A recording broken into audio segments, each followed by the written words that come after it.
என் ஜனங்கள் ஒருபோதும் வெட்கப்பட்டு போவதில்லை என்று சொல்லப்பட்ட அந்த நல்ல வார்த்தையை நான் உங்களை பார்த்து சொல்லி ஆசீர்வதிக்கிறேன். நீங்கள் வெட்கப்பட்டு போவதில்லை. ஹல்லேலூயா. கர்த்தர் உங்களை ஆசீர்வதிப்பாராக. தொடர்ந்து வேத பாடத்தில் ஆண்டவர் நம்மோடு கூட பேசும்படி வேதத்தை திருப்பிக் கொள்வோம். ஆதியாகமம் 1ஆம் அதிகாரம் 3வது வசனத்திற்கு நேராக திருப்புவோம். ஆதியாகமம் 1ஆம் அதிகாரம் 3வது வசனம். ஆண்டவருடைய வார்த்தை சொல்லுகிறது, தேவன் வெளிச்சம் உண்டாக கடவுது என்றார், வெளிச்சம் உண்டாயிற்று. அல்லேலூயா. ஆண்டவருக்கு மகிமையும் கனமும் உண்டாகட்டும். நம்முடைய அதிகாரம் என்கிற தலைப்பில் தொடர்ந்து நாம் தியானித்து கொண்டு வருகிறோம். ஆண்டவர் தொடர்ந்து நம்மோடு கூட பேசி கொண்டு இருக்கிறார். நாம் யார், தேவன் நமக்கு தந்த அதிகாரங்கள் என்ன என்கிறதை ஆண்டவர் நமக்கு கற்றுத்தருகிறார். நிச்சயமாய் இந்த வார்த்தை உங்களுக்கு மிகவும் பயனுள்ளதாக இருக்கும் என்று நான் கர்த்தருக்குள் நம்புகிறேன். ஆண்டவர் நல்லவர். பிதாவாகிய தேவன் இந்த உலகத்தை சிருஷ்டிக்கும் போது அவர் தன்னுடைய சிம்மாசனத்தில் அமர்ந்து இருந்து இந்த பூமியை பார்த்து அது ஒழுங்கின்மையும் எருமையுமாய் இருந்தது, ஆழத்தின் மேல் இருள் இருந்தது. இதெல்லாம் பார்த்து அவர் தம்முடைய வாயை திறந்து பேசுகிறார். வெளிச்சம் உண்டாக கடவுதென்றார், வெளிச்சம் உண்டாயிற்று. ஒரு சிறு பகுதிக்கு மாத்திரம் வெளிச்சம் இல்லை, இவ்வளோ பெரிய பூமி முழுவதையும் அவருடைய வார்த்தை வெளிச்சமாக்கிட்டு. பிதாவாகிய தேவனுடைய வார்த்தைக்கு அவ்வளோ வல்லமை இருக்கிறது. ஹல்லேலூயா. அதுக்கு பிறகுதான் சூரியனையும் சந்திரனையும் ஆண்டவர் உண்டாக்கினார். ஆனால் இந்த வெளிச்சம் சூரியனாலேயோ சந்திரனாலேயோ வராமல் பூமியின் மேலே இருக்கிற வெளிச்சம் பிதாவாகிய தேவனுடைய வார்த்தையின் மூலமாய் வந்தது. அப்படி என்றால் பிதாவாகிய தேவனுடைய வார்த்தைக்கு எவ்வளோ வல்லமை இருக்கிறதோ, எவ்வளோ அதிகாரம் இருக்கிறதோ, அதே அதிகாரமும் அதே வல்லமையும் உங்களுடைய வாயின் வார்த்தையிலையும் இருக்கு என்கிறதை ஒவ்வொரு பேரும் முழு இருதயத்தோடு நம்பணும். ஹல்லேலூயா. ஆமாம், நான் சொன்னாலும் நடக்கும் என்கிறத அப்படியே விசுவாசிக்கணும். நான் சொன்னால் நடக்கும். ஆகையினால தான் ஆண்டவர் அத்திமரத்தை சபிக்கும் போது சீசர்கள் கேட்குறாங்க, இவ்வளோ சீக்கிரம் தான் அத்திமரம் பட்டு போச்சே. ஆண்டவர் கற்றுக் கொடுக்கிறார், நான் அத்திமரத்துக்கு தான் செய்தேன், நான் அத்திமரத்தை பார்த்து தான் பேசினேன். நீங்கள் மலையை பார்த்து பேசினாலும் அது பெயர்ந்து சமுத்திரத்தில் தள்ளுண்டு போய் என்று நீங்கள் சொன்னால் அது அப்படியே நடக்கும் என்று கற்றுக் கொடுத்தார். இது சீசர்களுக்கு மாத்திரமல்ல, இன்றைக்கு இருக்கிற கர்த்தருடைய பிள்ளைகளுக்கும் அது ஒரு பெரிய பாடமாக இருக்கிறது. பெரும்பாலும் நாம் அதை ரொம்ப கவனிக்கிறதில்லை. அதிகாரத்தை நாம் கவனிக்கிறதில்லை, ஆக்கினையை ரொம்ப கவனிப்போம். எத்தனை பேருக்கு புரியுது? ஆமாம், என்ன பாவம் செஞ்சால் என்ன தண்டனை, நரகத்தில் என்னென்ன வேதனை இருக்கிறது, நரகத்தில் எத்தனை அடுக்கு இருக்கிறது, நரகத்தில் என்னென்ன கஷ்டம் இருக்கிறது, அதெல்லாம் ரொம்ப ஆக்கினையை ரொம்ப தியானிப்போம், அதிகாரத்தை சுத்தமாக தியானிக்கிறது இல்லை. ஆகையினால தான் அதிகாரம் எல்லாம் நமக்கு கிடையாது. இதெல்லாம் சீசர்களுக்கு, தீர்க்கதரிசிகளுக்கு, எலியா போன்றவர்களுக்கு, எலிசா போன்றவர்களுக்கு, நமக்கு கிடையாது அப்படிங்கிற ஒரு மனநிலை அப்படியே நமக்குள்ளாய் உதிச்சிட்டு. ஆனால் இந்த அதிகாரம் அவருடைய இரத்தத்தினால கழுவப்பட்டு மீட்டெடுக்கப்பட்ட எல்லாருக்கும் இருக்கிறது. ஹல்லேலூயா. நம்ம சாதாரணவர்கள் கிடையாது என்கிறதற்காக ஒரு வசனத்தை நான் வாசிக்க விரும்புகிறேன். மத்தேயு எழுதின சுவிசேஷம் 6ஆம் அதிகாரத்திற்கு திருப்புவோம். மத்தேயு 6ஆம் அதிகாரம் அதில் 34வது வசனத்தை வாசிக்க கேட்போம். ஆகையால் நாளைக்காக கவலைப்படாதிருங்கள்,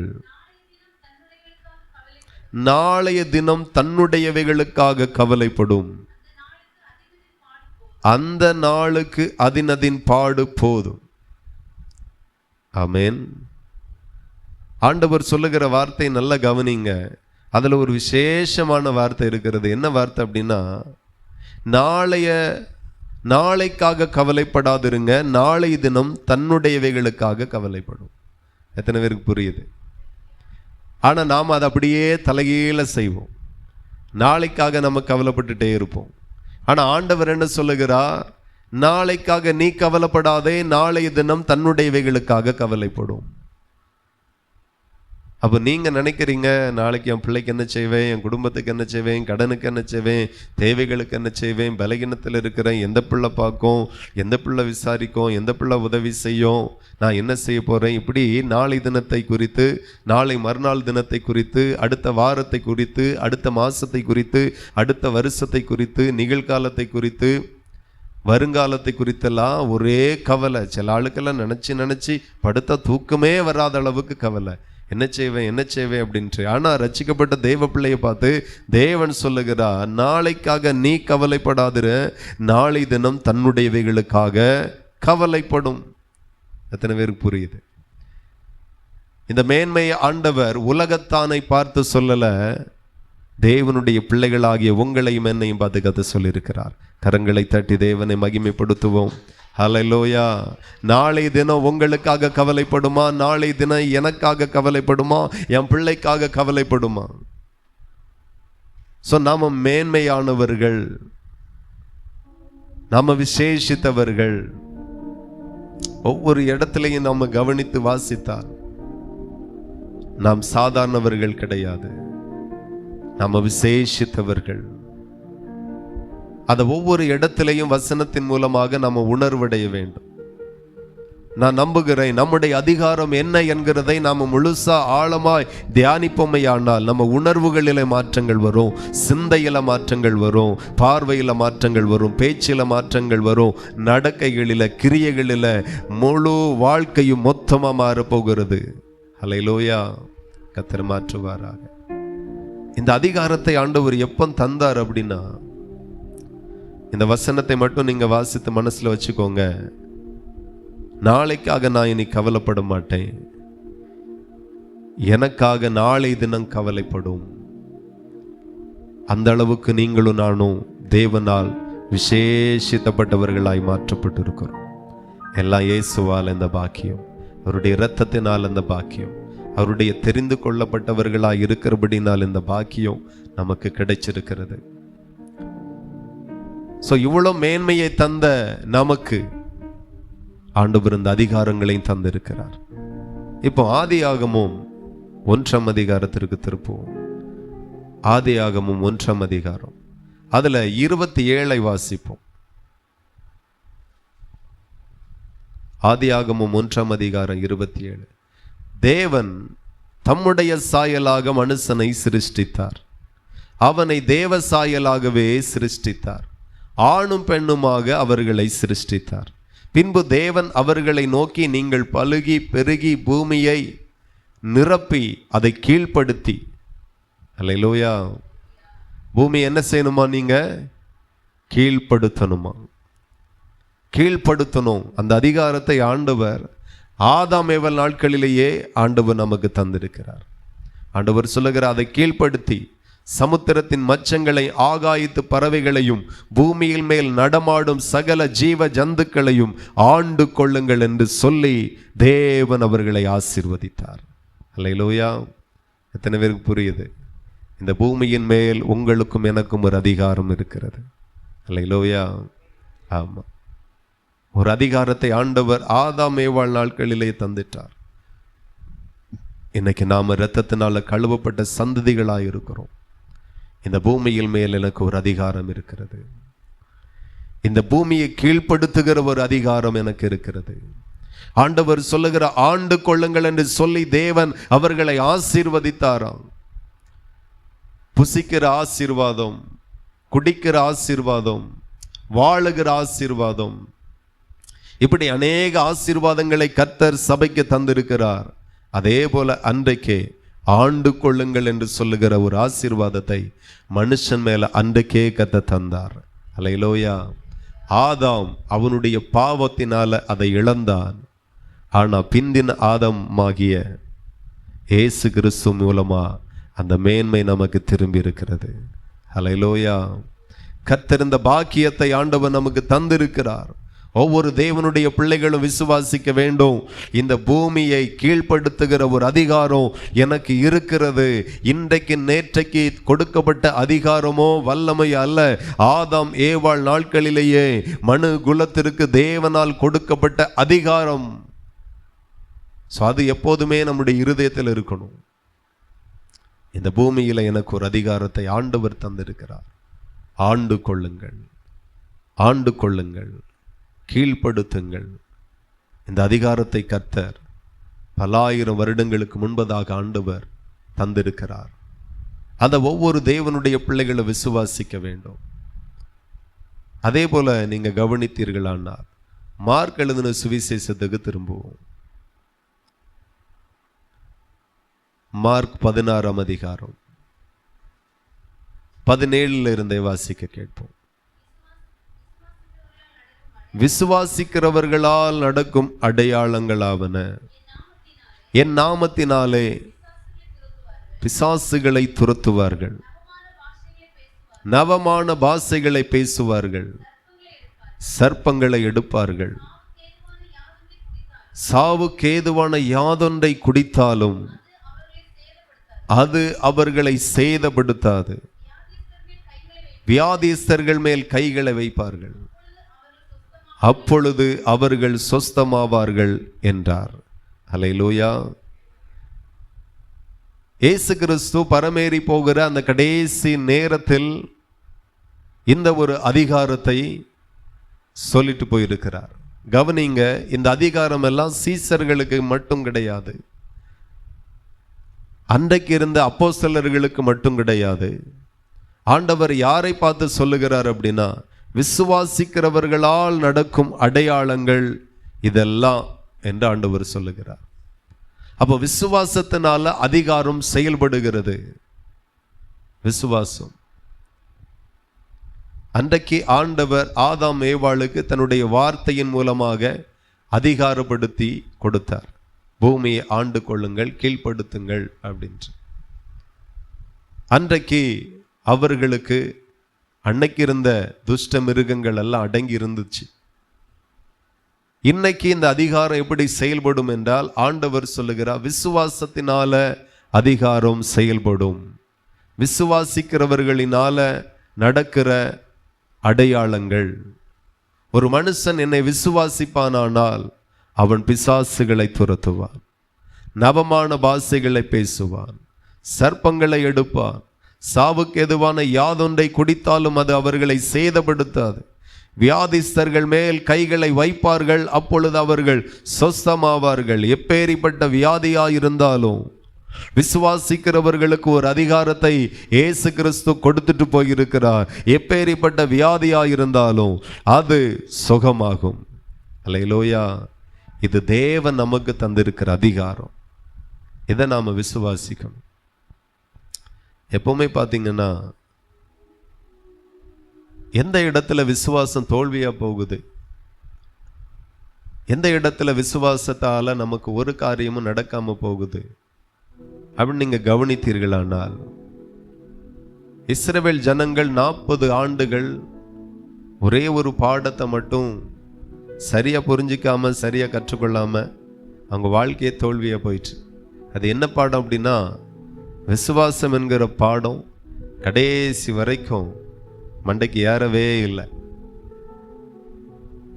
40 வருஷம் படிச்சாச்சு. 40 வருஷத்துலையும் அவங்களுக்கு விசுவாசம் என்கிற பாடம் மட்டும் கடைசி வரைக்கும் புரியலை. ஆனா நம்ம வாழ்க்கை ஜெயமாய் மாறணும் அப்படின்னா விசுவாச பாடத்தை நல்லா கற்றிருக்க வேண்டியது அவசியமா இருக்கிறது.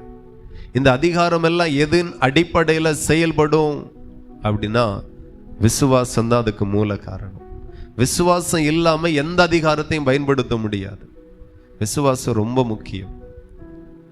அன்னைக்கு இருந்த தலைமுறைகள் ஆண்டவர் பக்கத்துல இருந்தே, ரொம்ப சமீபமா இருந்தே பெரிய காரியங்களை கத்த செய்தார். அதை நேரடியாய் பார்த்தும் கூட நம்ம கேட்டு தான் விசுவாசிக்கிறோம். அவங்க நேரடியா அனுபவித்து நேரடியாய் பார்த்து அவர்கள் அனுபவித்தார்கள். ஆனாலும் விசுவாசம் என்கிற பாடத்துல கடைசி வரைக்கும் தோல்விதான். ஆண்டவர் சொல்லுகிறார், உங்களுடைய விசுவாசமே உலகத்தை ஜெயிக்கிற ஜெயம். இந்த உலகத்தையே ஜெயிக்கக்கூடிய ஒரு அதிகாரம் விசுவாசத்தின் மூலமாய் கர்த்தர் தந்திருக்கிறார். விசுவாசத்தின் மூலமாய் இந்த உலகத்தை நாம் ஆளுகை செய்யலாம், இந்த உலகத்தை ஜெயிக்கலாம், உலகத்தில் அதிகாரம் செலுத்தலாம். அந்த வல்லமையை, அந்த அதிகாரத்தை கர்த்தர் நமக்கு சபைக்கு தந்திருக்கிறார். தேவனுடைய பிள்ளைகள் புரிஞ்சுக்கணும். இப்ப எந்த இடத்துல பிரச்சனை இருக்கிறது அப்படின்னு நீங்க பாத்தீங்கன்னா, விசுவாசம் என்கிற பாடம் அன்றைக்கு இருந்த சபையாருக்கும் சரியா விளங்கல. இன்றைக்கு இருக்கிற சபையாருக்கும் அந்த பாடம் சரியா விளங்கல. கடந்த நாட்கள் ஆண்டவர் அழகாய் கற்று தந்தார், விசுவாசத்தை எப்படி செயல்படுத்தணும்னு சொல்லி. நான் கற்றுக்கொண்டேன், உங்களுக்கும் கற்றுத்தர போகிறேன். ஆகையினால இனி உங்க வாழ்க்கையில அற்புதத்திற்கு குறைவே இருக்காது. ஹல்லேலூயா. தான் ஜப்பான்ல ஒரு பழமொழி சொல்லுவாங்க, என்ன அப்படின்னா, தினந்தோறும் ஒருத்தனுக்கு மீனை பிடிச்சு கொடுக்காத சாப்பிடக்கு. ஆமா, அப்படி நீ தினந்தோறும் மீன் பிடிச்சு கொடுத்தா, அடிக்கடி பிடிச்சு கொடுத்தா, அவன் எப்பவாச்சும் ஒரு கதை மீன் சாப்பிட முடியும். ஆனா மீன் எப்படி பிடிக்கணும்னு அவனுக்கு சொல்லி கொடுத்தா, அவன் விரும்புகிற போதெல்லாம் நல்ல மீன் சாப்பிடலாம் அப்படிங்கிற ஒரு பழமொழி. அதே போலதான் விசுவாசம் என்கிற பாடத்தை கரெக்டா சரியா கற்றுக்கொண்டால் வனாந்திரம் வயல்வெளியாய் மாறும். ஆகையினால விசுவாசம் என்கிற பாடத்தை கற்றுக் கொடுக்கும்படியாக தான் ஆண்டவர் வனாந்திரத்திற்கு கொண்டு போனார். ஏன் உங்க வாழ்க்கையில வனாந்திரம்? ஒரே ஒரு பாடத்தை நீங்க சரியா புரிஞ்சுக்கணும் அப்படிங்கிறதற்காக தான். வாழ்க்கையில பலவிதமான வனாந்திரத்தை நீங்களும் சந்திக்கிறீர்கள், பிரசங்கிக்கிற நானும் சந்திக்கிறேன். உங்க வனாந்தரம் எல்லாம் வயல்வெளியா இன்றைக்கு மாறுவதாக தேவன் மாற்றுவாராக. எல்லாரையும், அன்றைக்கு இருந்த சபையும் அப்படிதான் ரட்சிக்கப்பட்ட பிறகு ஒரு வனாந்தரத்திற்குள்ளாக, இன்றைக்கு இருக்கிற சபையாரும் அப்படிதான் ரட்சிக்கப்பட்ட பிறகு ஒரு வனாந்தர அனுபவம். இந்த வனாந்தரத்துல விசுவாசம் என்கிற பாடத்தை சரியாய் கற்றால் அதுக்கு பிறகு வருகிறது நிச்சயமாய் பாலும் தேனும் ஓடுகிற கானான் தேசம் மட்டுமே. ஹல்லேலூயா. எனக்கு ஆண்டவருடைய வசனங்களை அநேக இடங்களில் வாசித்து தியானித்து ஒன்றை மட்டும் கற்றுக்கொண்டேன், ஜெயிக்காதது வரைக்கும் அடுத்த ஸ்டெப்புக்கு போகவே முடியாது. எத்தனை பேருக்கு புரியுது? யோசேப்பு மாத்திரம் போத்திபார் வீட்டுல தோல்வி அடைஞ்சிருந்தா அடுத்த ஸ்டெப்புக்கு போயிருக்கவே முடியாது. அவன் பரிசுத்தத்துல ஜெயித்தான், பாவத்தை ஜெயித்தான். ஆமா, ஒவ்வொரு ஸ்டெப்லையும் நாம பாஸ் ஆகி ஜெயித்துட்டே போகணும்.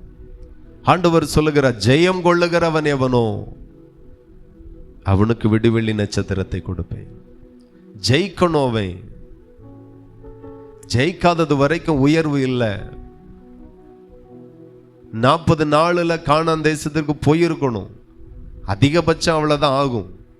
ஆனா 40 வருஷமாகியும் போக முடியல, அதிகாரத்தை கையில எடுக்க முடியல. அதிகாரம் கையில சும்மா வராது, விசுவாசத்தின் அடிப்படையில் மட்டும்தான் அதிகாரம் செயல்படும். அது தேவனுடைய பிள்ளைகள் நன்றாய் புரிந்து கொள்ளணும்.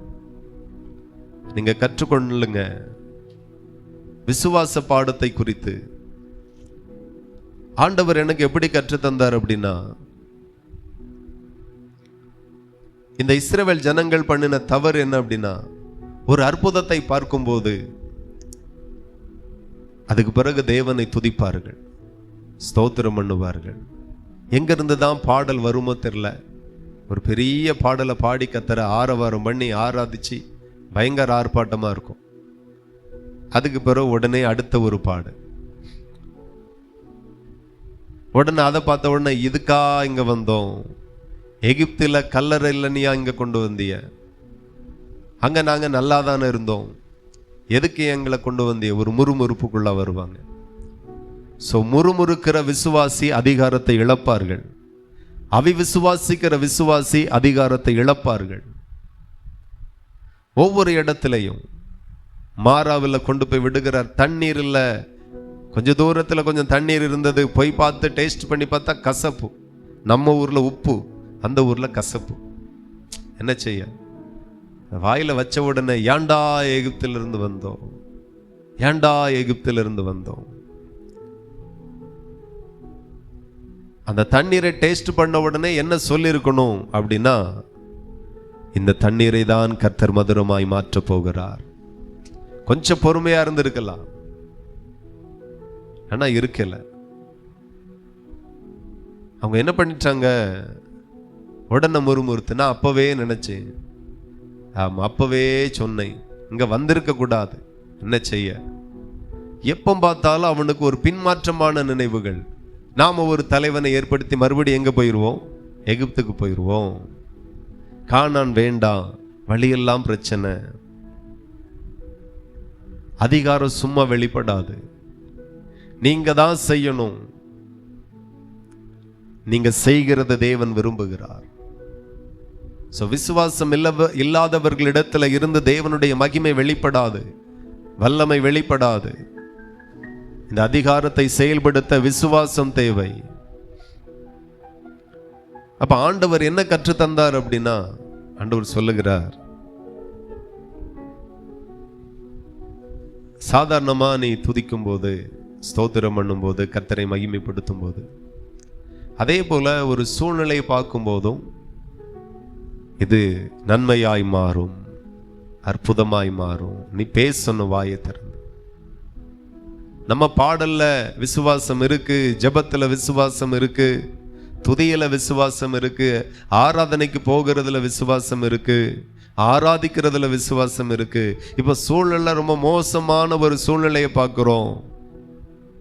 விசுவாசத்தை பேசணுங்க, விசுவாசத்தை சொல்லணுங்க.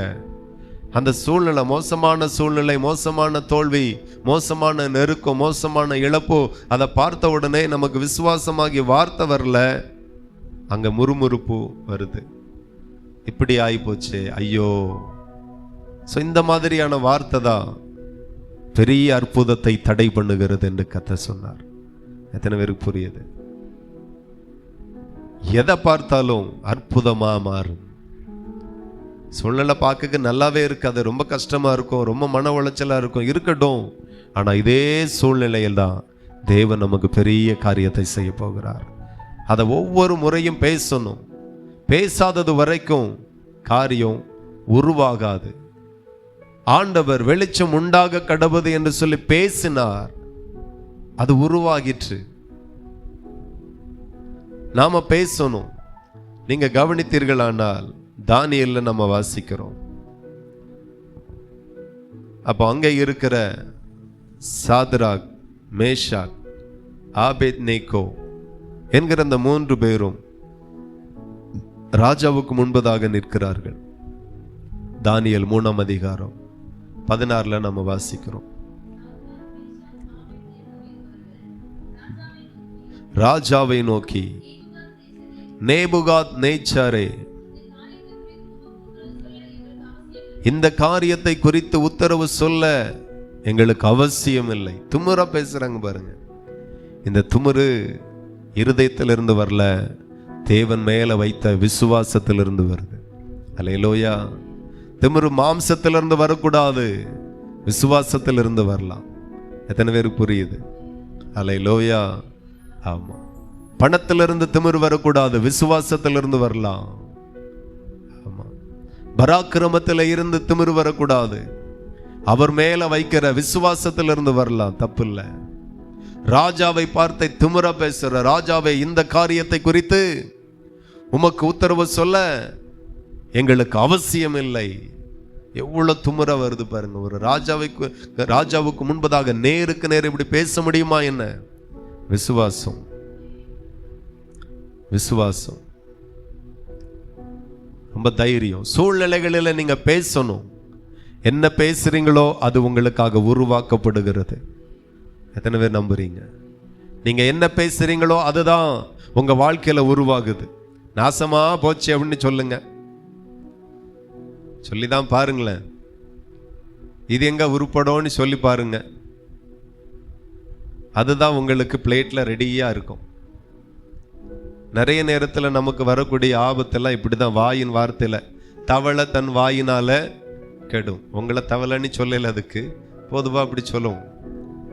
வாய் தான் மோசம். வாயின் வார்த்தை அதிகாரத்தை பேசட்டும்.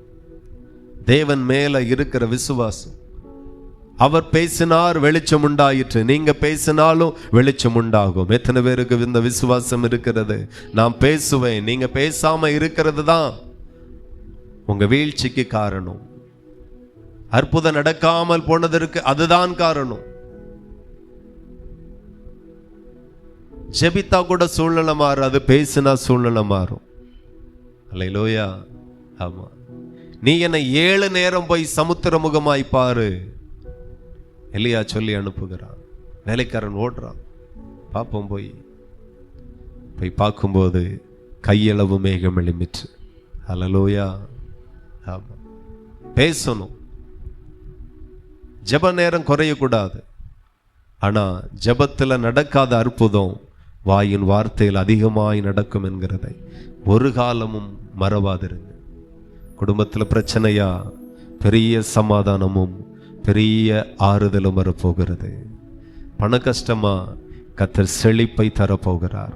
எப்படி தருவார்னு எனக்கு தெரியாது. ஆனால் கர்த்தர் நிரப்ப வல்லவராயிருக்கிறார். இடங்கொள்ளாமல் போக மட்டும் உங்களை நிரப்ப அவருக்கு லேசான காரியம். அல்லேலூயா. நிரம்புமா நிரம்பாதா? நிரம்பி வழிய செய்வார்.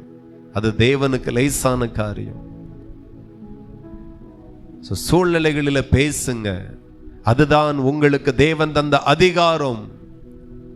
எல்லாமே ஆண்டவர் மாத்துவார்னு இருக்கக்கூடாது. நீங்க தான் சிலவற்றை மாற்றணும். உங்களுக்கு அப்படி சொன்ன விளங்காது. எடுத்துக்கோங்க, யாத்திராகமும் 14ஆம் அதிகாரம், அதுல 13 எடுப்போம். யாத்திராகமும் 14:13. அப்பொழுது மோசே ஜனங்களை நோக்கி, பயப்படாதிருங்கள், நீங்கள் நின்று கொண்டு இன்றைக்கு கர்த்தர் உங்களுக்கு செய்யும் ரட்சிப்பை பாருங்கள். இன்றைக்கு நீங்கள் காண்கிற எகிப்தியரை இனி என்றைக்கும் காண மாட்டீர்கள். ஒரு கேள்வி கேட்கிறேன். இந்த வார்த்தையை ஜனங்களை பார்த்து, ஒரு ஆளை பார்த்து சொன்ன பரவாயில்ல, இருக்கிற லட்சக்கணக்கான ஜனங்களை பார்த்து சொல்லுகிறானே, இதை சொல்லக்கு தேவன் அனுமதித்தாரா? சொல்ல சொன்னாரா? அது எந்த மாதிரியான வார்த்தை பாருங்க. இன்னைக்கு காண்கிற எகிப்தியரை இனி நீங்க ஒரு நாளும் என்றைக்கும் காண மாட்டீர்கள் என்று ஒரு வார்த்தை சொல்லுகிறான். சும்மா சொல்ல முடியுமா? இத்தனை லட்சக்கணக்கான ஜனங்கள். அதான் ஆண்டவர் சொல்லுகிறார். கிரியைகளில் இல்லாத விசுவாசம் செத்தது. ஆண்டவர் பாருங்க, அற்புதம் செய்யக்கு முன்பதாக முதல்ல ஜனங்களுக்கு சாப்பாடு கொடுக்கணும். வண்ணாந்தரமான இடம், 5000 புருஷர்கள், அதுக்கு பிறகு ஸ்திரீகள், பிள்ளைகள், வாலிபர்கள், முதியவர்கள் எல்லாம் இருக்கிறாங்க. கிரியைகளில் இல்லாத விசுவாசம் செத்தது. ஆண்டவர் அந்த அற்புதத்தை செய்யும் போது என்ன செய்கிறார் அப்படின்னா, ஆண்டவர் சொல்லுகிறார், உங்களிடத்துல என்ன இருக்கு? 5 அப்பம் 2 மீன் இருக்கு. Okay, right. கொஞ்சமும் யோசிக்காம ஆண்டவர் சொல்லுகிறார், ஜனங்களை பந்தி வரிசையில் அமர வைங்க. அல்லேலூயா. கிரியைகள் முதல்ல, அற்புதம் 2வது. கிரியைகளில் இல்லாத விசுவாசம் செத்ததான்.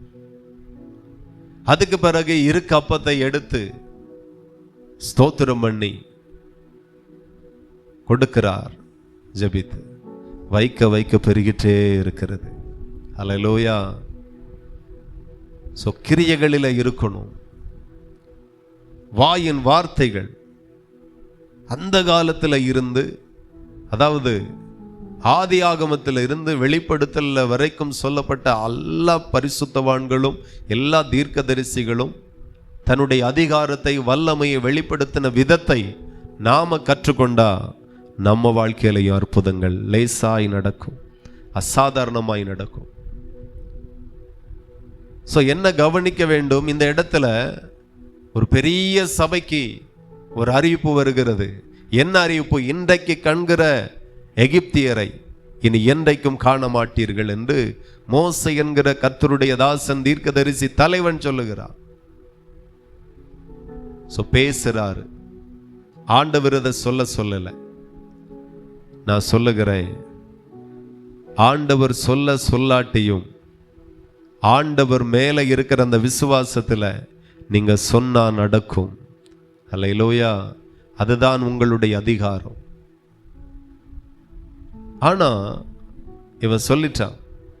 அடுத்தபடியா சொல்றாரு பாருங்க, கர்த்தர் உங்களுக்காக யுத்தம் பண்ணுவார், நீங்கள் சும்மா இருப்பீர்கள். இதையும் ஆண்டவர் சொல்லல.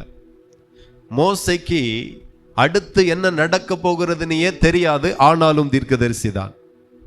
எத்தனை பேருக்கு புரியுது? அடுத்து என்ன நடக்க போகுதுன்னு மோசேக்கு தெரியாது, ஆனாலும் அவர் தீர்க்கதரிசி தான். நீங்க தீர்க்கதரிசியா இருந்தாலும் சொப்பனம் காண்கிறவர்களா இருந்தாலும் அடுத்து நடக்க போகிறது என்னன்னு உங்களுக்கு தெரியாம இருந்தாலும் மோசே செய்ததை கவனிங்க. அவருக்கு சுத்தமா தெரியாது எந்த மாதிரி ஆண்டவர் செயல்பட போகிறார், ஆண்டவர் வெளிப்பட போகிறார், அவருடைய வல்லமை எப்படி வெளிப்பட போகிறது, ஒண்ணுமே தெரியாது. ஆனா அவர் சொல்லுகிறார், கர்த்தர் உங்களுக்காக யுத்தம் பண்ணுவார், நீங்க சும்மா தான் இருக்கணும். நீங்க யுத்தம் பண்ணாண்டா, கையில ஆயுதம் இல்லையே, கேடகம் இல்லையே, ஈட்டி இல்லையே, பயப்படாதுங்க. ஏன்னா இந்த யுத்தத்தை செய்யறது நீங்கள் இல்ல, தேவன். ஜனங்கள் அப்படித்தானே பயந்திருப்பாங்க.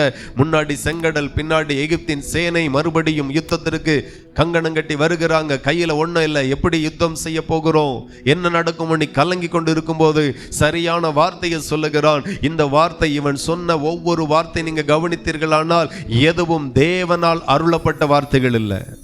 அவன் பேசுகிறான் தைரியமா. அல்லேலூயா. சோ ஆண்டவர் அவரை இன்னும் பழக்க வைக்கிறார். என்ன அப்படின்னா 15வது வசனம் வாசிக்கிறோம். அப்பொழுது கர்த்தர் மோசேயை நோக்கி, நீ என்னிடத்தில் முறையிடுகிறது என்ன? அல்லேலூயா. இந்த வார்த்தை எப்படி இருக்கு பாருங்க. இவன் சொல்றதெல்லாம் சொல்லிக்கிட்டு அதுக்கு பிறகு ஆண்டவரிடத்துல முறையிடுகிறான். முழங்கால் போட்டு ஜெபிக்கிற, ஆண்டவரே விசுவாசத்தில் நான் சும்மா அடிச்சு விட்டுட்டேன், அப்படிதானே, வாயில வந்ததை சொல்லிட்டேன். ஆமா, போதகன் அப்படின்னா 5 பாயிண்ட் பேசினா அவன் போதகன். தீர்க்கதரிசினா யார்? வாயில வந்ததெல்லாம் சொல்றவன் தீர்க்கதரிசி. எத்தனை பேருக்கு புரியுது? அவ்வளவுதான். வாயில வந்ததெல்லாம் சொல்லிட்டு ஆண்டவரே, இப்ப என்ன பண்றது? ஒருத்தனா 2 பேரா? சும்மாவே மோசமானவன். ஆவுன்னா கல்லெடுத்து எரிய வருவான். இன்னைக்கு சொல்லால எரிகிறதையே நம்மளால தாங்க முடியல, கல்லால எரிஞ்சா எப்படி இருக்கும்? கஷ்டம். அந்த மாதிரி ஆளுக்கு தான் ஊழியம் செய்தான். ஆண்டவரே வாயில வந்ததெல்லாம் சொல்லியாச்சு, இனி என்ன செய்யணும்? ஆண்டவர் சொல்லுகிறார், என்னிடத்தில் முறையிடுகிறது என்ன? போச்சா? அவர் ஏதாகிலும் செய்ய மாட்டாரா? பின்ன நீ எதுக்கு? எல்லா கலெக்டரும் சேர்ந்து சிஎம் ஏதாகிலும் செய்வார்னு இருந்தா வேற நீ என்னத்து கலெக்டர்? உன் வேலையை நீ செய்யணும். உனக்கு இருக்கிற அதிகாரத்தை நீ சரியா புரிஞ்சுக்கணும், அதை செயல்படுத்தணும். அல்லேலூயா.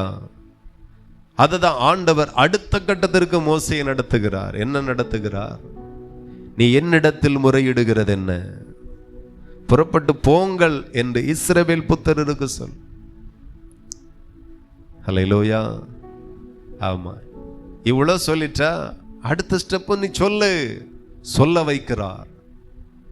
சோ நம்ம வாயின் வார்த்தை சாதாரணமானது இல்லை. எத்தனை பேர் விசுவாசிக்கிறீர்கள்? ஆமா, ஜீவனும் மரணமும் நாவின் அதிகாரத்தில் இருக்கிறது. உங்க நாவுக்கு ஒரு அதிகாரம் இருக்கிறது. அல்லேலூயா. ஒரு வல்லமை இருக்கிறது, அதை நீங்க நம்பணும்.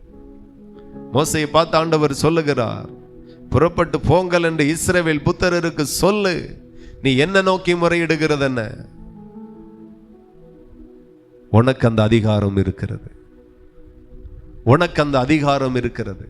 மோசேக்கே தெரியல எனக்கு என்ன அதிகாரம் இருக்கு.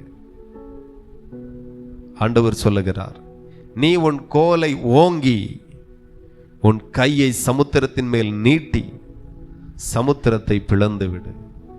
அல்லேலூயா. அப்பொழுது இஸ்ரவேல் புத்திரர் சமுத்திரத்தின் நடுவாக வெட்டாந்தரையிலே நடந்து போவார்கள் என்று ஆண்டவர் கற்றுக் கொடுக்கிறார் மோசேக்கு. பாருங்க, அன்றைக்கு மோசேக்கு அற்புதத்தை செய்யும்படி எகிப்திலையும் வனாந்தரத்திலையும் ஒரு கோலை கொடுத்திருந்தார். அந்த கோல் ஆண்டவருடைய கோல் அல்ல, அது ஏற்கனவே 40 வருஷமா ஆடு மேய்க்க பயன்படுத்தப்பட்ட கோல். அது மோசேயினுடையது. அந்த கோலை ஆண்டவர் அதிகாரப்படுத்தினார். இன்றைக்கு உங்களையும் என்னையும் அபிஷேகித்து அதிகாரப்படுத்தி இருக்கிறார். எத்தனை பேர் நம்புறீங்க? ஆமா, அபிஷேகித்து.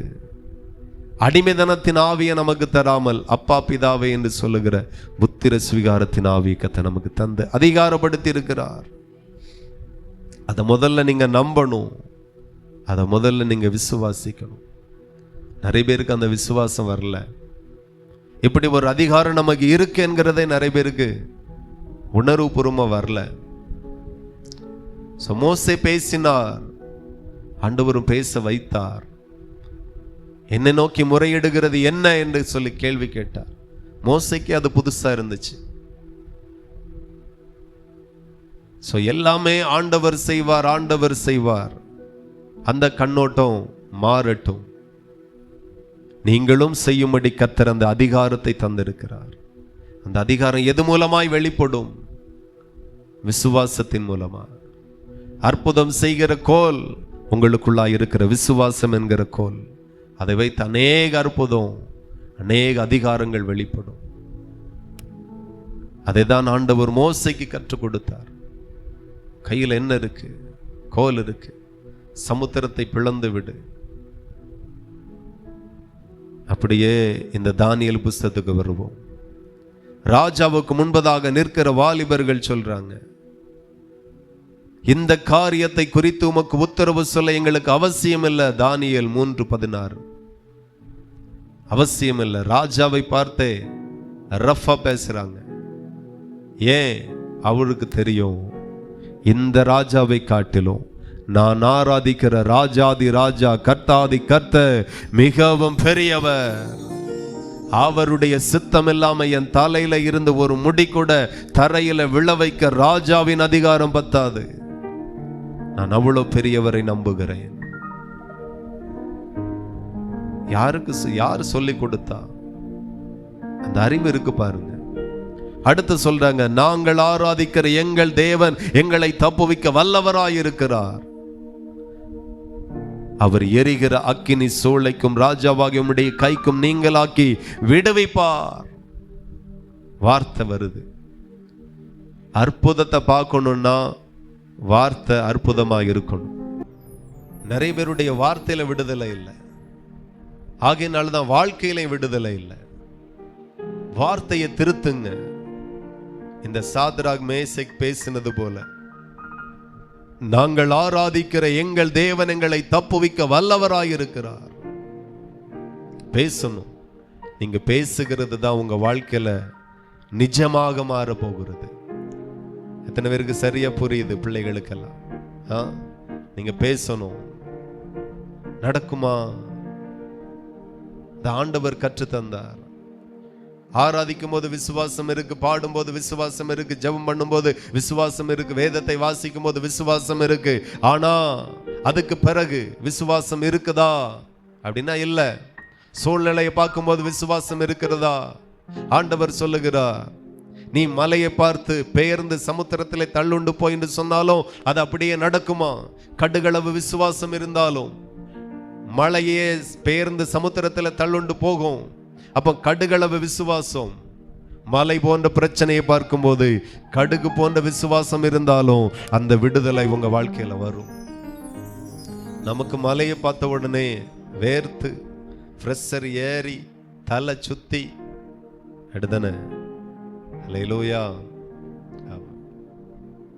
அக்கினி சோலைக்குள்ள போடுறாங்க. என்ன நடந்தது? அக்கினி சோலைக்குள்ளாக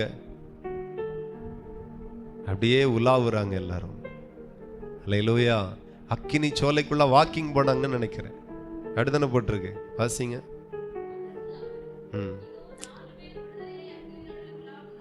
விடுதலையாய் உலாவுகிறாங்க. ஏதோ பிக்னிக் போன மாதிரி அப்படியே அங்கே இங்கேயும் சுத்துறாங்க. உலாவுகிறாங்க.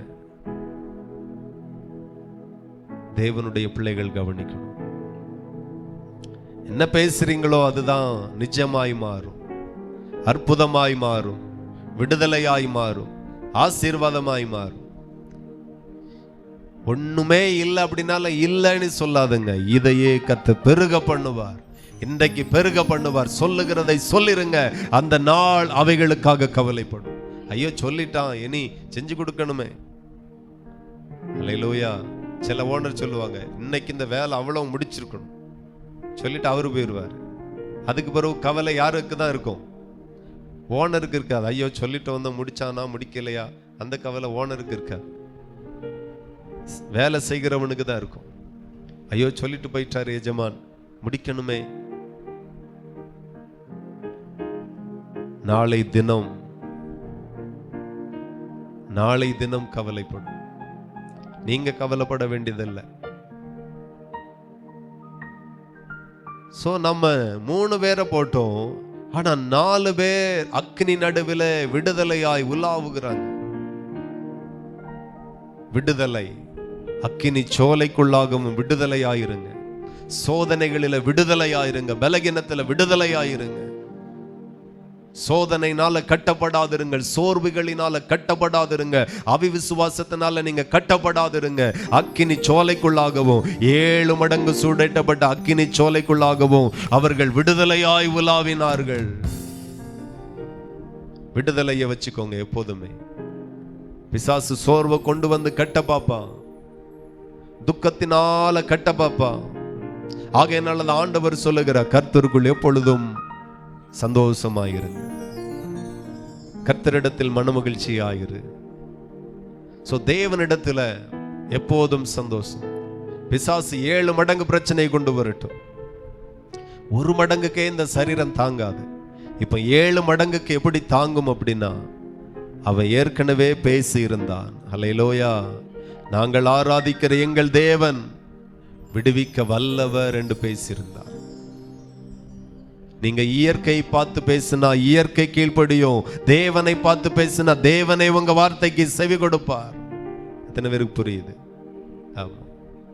அவ தேவனை பார்த்து பேசியிருந்தார். நாங்கள் ஆராதிக்கிற எங்கள் தேவன் விடுவிக்க வல்லவராயிருக்கிறார். ஆமா. அடுத்தபடியா சொல்லுகிறார், எரிகிற அக்கினி சூளைக்கும் ராஜாவாகிய உம்முடைய கைக்கும் நீங்களாக்கி விடுவிப்பார். 2 முறை பேசினா அதுதான் உங்க வாழ்க்கையில நடந்துச்சு. நான் என்ன பாவம் செஞ்சேன், நான் என்ன பாவம் செஞ்சேன், நான் யாருக்கு என்ன பாவம் செஞ்சேன்,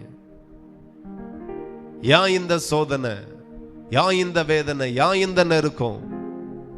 நாம 7 மடங்கு பிரச்சனையை பார்க்கும்போது இப்படிதான் புலம்புவோம். ஒரு அற்புதமும் நடக்காது. நீங்க பேசணும், அதிகாரத்தோடு பேசணும். கொஞ்சம் ராஜாவுக்கு முன்பதாக தாழ்மையா பேசியிருக்கலாம்ல. ராஜாவே வசனம் இப்படி எல்லாம் இருக்குது, அதனால நாங்க செய்ய மாட்டோம் அப்படின்ட்டு கொஞ்சம் தாழ்மையா பேசலாம்ல. தாழ்மையா பேசியிருந்தா அற்புதம் நடக்காது. அதிகாரத்தோடு பேசணும்.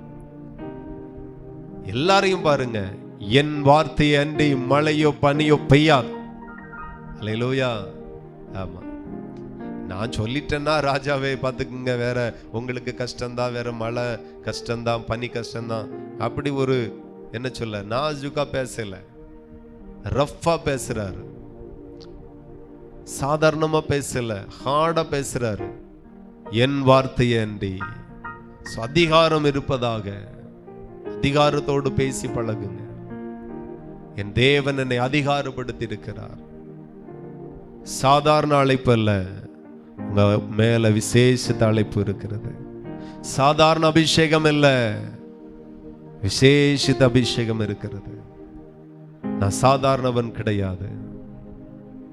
அன்றைக்கு ஆதாமுக்கு கொடுக்கப்பட்ட அதிகாரத்தை இழந்தான். இயேசு கிறிஸ்து மூலமா அதை நான் திரும்ப பெற்றுக்கொண்டேன். இந்த பூமியை கீழ்ப்படுத்தவும் ஆளுகை செய்யவும் அதிகாரத்தை கர்த்தர் கொடுத்தார். ஆதாம் ஏவாள் இழந்தார்கள். இயேசு கிறிஸ்து மூலமாய் திரும்ப நாம பெற்றிருக்கோம். இதை ஒவ்வொரு பிள்ளைகளும் உணரணும். அல்லேலூயா. நம்ம சாதாரணவர்கள் கிடையாது. கர்த்தர் நம்மை மேன்மையப்படுத்தியிருக்கிறார். நம்ம அசாதாரணமானவர்கள். ஒவ்வொரு நாளும் நம்பணும்.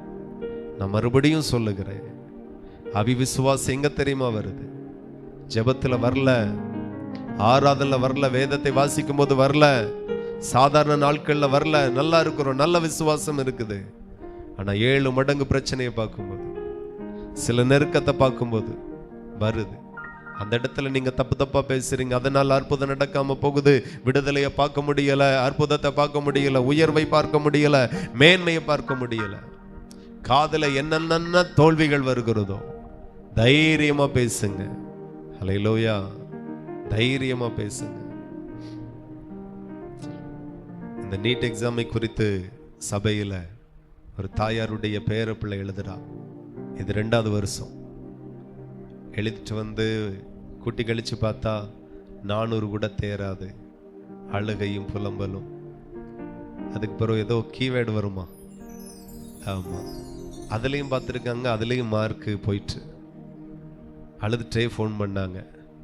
நான் சொன்னேன், கர்த்தர் ஏதோ பெரிய காரியத்தை அந்த பிள்ளைக்கு செய்வார். அல்லேலூயா. சில தினங்களுக்குள்ளாக அந்த எக்ஸாமே கேன்சல் ஆகி போச்சு.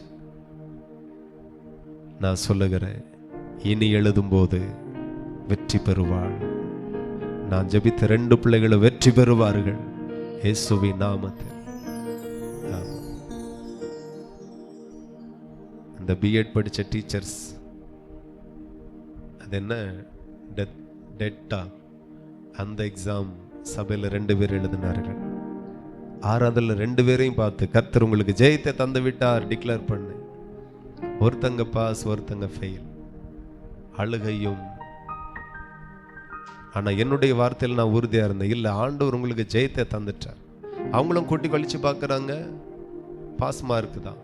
வேற இந்த டைம் அரசாங்கமே ஒரு 5 மார்க் எக்ஸ்ட்ரா கொடுத்துருந்தேன். பாஸ் தான், ஆனா ரிசல்ட் ஃபெயிலா வந்துச்சு. நான் சொன்னேன், இல்ல நீங்க பாஸ், கர்த்தர் பேசினா நான் அறிவித்திருக்கிறேன், நீங்க பாஸ் தான். அந்த டிஆர்பி போர்டுக்கெல்லாம் எல்லாமே பண்ணி பார்த்தாங்க, ஒரு ரெஸ்பான்ஸும் இல்லை. மறுபடியும் வந்து சொன்னாங்க. நான் சொன்னேன், இல்ல கர்த்தர் ஏதோ உங்களுக்கு செய்கிறார், அற்புதம் நடக்கும், விசுவாசமா இருக்கு. இப்போ வந்திருக்கு, மறுபடியும் எழுதலாமா? அல்லேலூயா.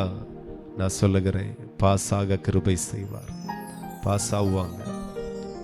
நாம சொல்லும்போது அரசாங்கத்துல மாற்றத்தை தருவார், நாம சொல்லும்போது இயற்கையில மாற்றத்தை தருவார், நம்ம சொல்லும்போது சரீரத்துல மாற்றத்தை தருவார்.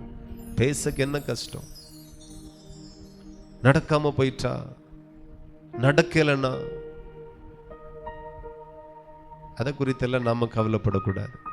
அந்த நாள் பார்த்துக்கும். விசுவாசத்தை இப்படிதான் செயல்படுத்தணும். தைரியமா பேசணும், ஜனங்கள் மத்தியில பேசணும், தைரியமா பேசணும், வெளிப்படையாகவே பேசணும். மறைமுகமா பேசக்கூடாது, வெளிப்படையாகவே பேசணும். சந்தேகப்படாமல் பேசணும், அவிவிசுவாசம் இல்லாம பேசணும், விசுவாசத்தோடு பேசணும். சொல்லும்போது அப்படியே நடக்கும், நடந்துரும். வார்த்தை சாதாரணமானவர்கள் அல்ல. ரட்சிக்கப்பட்ட ஜனமே, உனக்கு ஒப்பானவன் யார் என்று ஆண்டவர் சொல்லி இருக்கிறார். அம்மாவா இல்லையா? உனக்கு ஒப்பானவன் யார்? ஒருவருமே கிடையாது. ரட்சிக்கப்பட்ட நாம விசேஷித்தவர்கள் என்று தேவன் சொல்லி இருக்கிறார். சாதாரணவர்களே கிடையாது. நம்ம வாயின் வார்த்தை அவ்வளவு ரஃபா இருக்கணும். இது நம்மளுடைய அதிகாரம். ஒருவேளை கர்த்தர் வேற ஏதாவது வெளிப்படுத்தினார் என்றால் அடுத்த வாரம் இதை பேசி முடிப்போம். கர்த்தர் நம்மை நேசித்து சொல்லுகிற இந்த பாடம் திரும்ப திரும்ப நீங்க இந்த செய்தியை கேளுங்க. விசுவாசத்திலையும் அதிகாரத்திலையும் வளருங்க. இந்த உலகத்தை நீங்க கலக்குவீர்கள். ஒருவேளை இந்த உலகத்தினுடைய சில காரியம் உங்களை இதுவரையிலும் கலங்க பண்ணிருக்கலாம். இனி நீங்க இந்த உலகத்தை கலக்குவீர்கள் என்று இயேசுவின் நாமத்தில் நான் உங்களுக்கு அறிவிக்கிறேன். இந்த நற்செய்தியை நான் உங்களுக்கு சொல்லுகிறேன். இனி நீங்க கலங்காதிருப்பீர்கள். இனி நீங்க கலங்காதிருப்பீர்கள். இனி நீங்க உலகத்தையே கலக்குவீர்கள். ஜீசஸ் ஹalleluya. எல்லாரும் ஸ்தோத்திரம் பண்ணி கர்த்தர் நல்லவர். தேவ சமூகத்தில் ஒரு விசை கூட தன்னை தாழ்த்தி, ஆண்டவரே இந்த பாடங்கள் எல்லாம் என் இருதயத்தில் பதியட்டும். கேட்பீங்களா? கர்த்தரிடத்தில் கேளுங்க. நன்றி. Thank you lord. ஹalleluya. நல்லவரே, ஆகும் எல்லாமாகும், உம்மாலை தான் எல்லாமாகும்.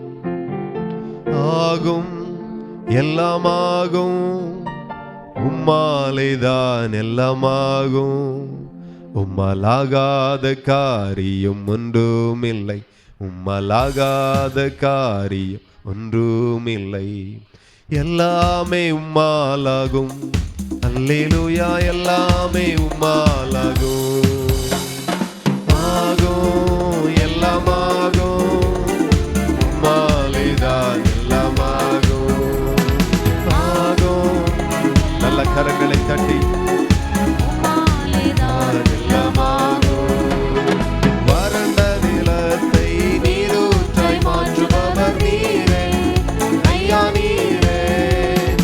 அவந்திர வெளியை தண்ணீராய் மாற்றுபவர் நீரே ஐயா நீரே. வறண்ட நிலத்தை நீரூற்றாய் மாற்றுபவர் நீரே ஐயா நீரே.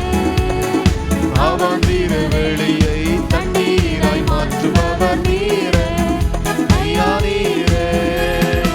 அப்பா உமக்கு ஸ்தோத்திரம், அன்பே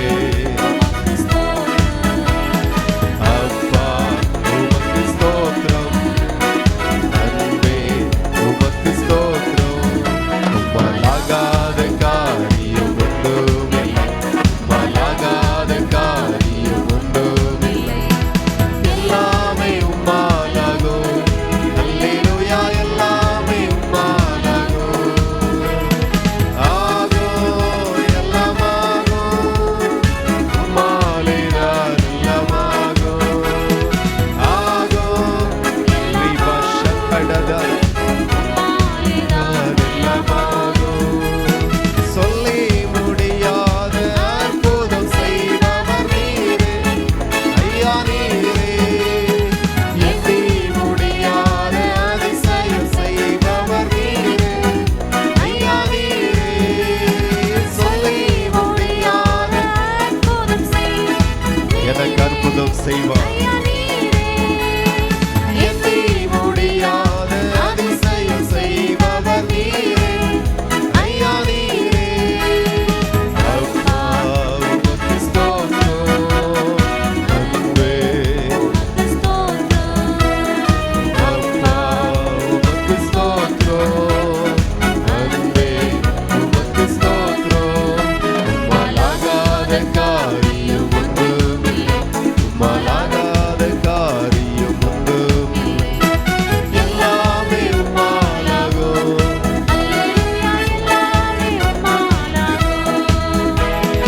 ஆகும் எல்லாமாகும், உம்மாலேதான் எல்லாமாகும். ஆகும் ரிபஷக்கடதா. நல்ல கரங்களை தட்டி தேவனை மகிமைப்படுத்துங்க. அவர் நம் நாட்டில நம் வாழ்க்கையில பெரிய காரியங்களை செய்வார். ஹalleluya.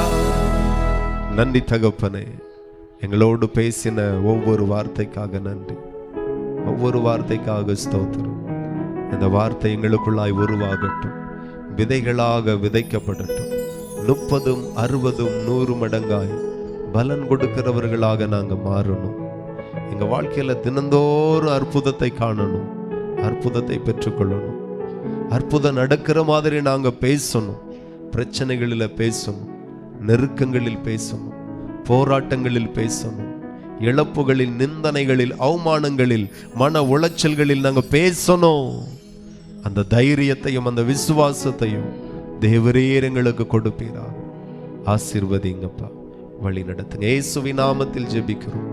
ஜெபங்களும் நல்ல பிதாவே, ஆமென். என் ஆத்துமாவே கர்த்தரை ஸ்தோத்திரி, என் முழு உள்ளமே பரிசுத்த நாமத்தை ஸ்தோத்திரி. என் ஆத்துமாவே கர்த்தரை ஸ்தோத்திரி, கர்த்தர் செய்த சகல உபகாரங்களை மறவாதே. ஆமென். கர்த்தராகிய இயேசு கிறிஸ்துவினுடைய கிருபை, பிதாவாகிய தேவனுடைய அன்பு, பரிசுத்த ஆவியின் ஐக்கிய சினை காவலும் இன்றும் என்றும் சதா காலம் நாம் அனைவரோடும் என்னைக்கும் இருப்பதாக. ஆமென். ஹல்லேலூயா.